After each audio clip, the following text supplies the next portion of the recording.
This is demonstration on how to apply an emergency bandage over a head wound. Firstly, identify where the head wound is. So say that there was a wound just on the right side here, get the patient to put their right hand and putting direct pressure over the wound. From here, taking out your emergency bandage and replacing that hand with the bandage itself. Asking the patient if they're conscious to continue with the pressure over the dressing component.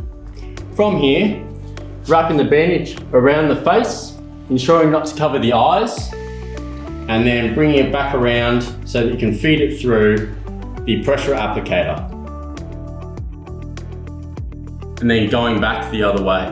Once you've done that, bringing it back around the head, ensuring that you have a moderate amount of pressure applied, and then continuing the wrap around. Once you get to the pressure applicator again, you're then traversing the bandage down, ensuring that it's hooked around the clip itself and bringing it underneath the chin.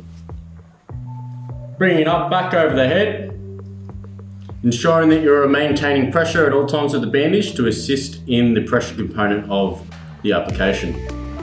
From here, wrapping it back around the pressure applicator and then bringing it back, and then continue with wrapping around the head, ensuring that pressure is applied over the dressing component. And then once you reach the end of the bandage, you're just hooking the hooks in place to ensure the bandage doesn't come loose, and then doing a proper check of the patient to ensure you're not covering the eyes and that there is a moderate and efficient amount of pressure applied to the hemorrhage itself.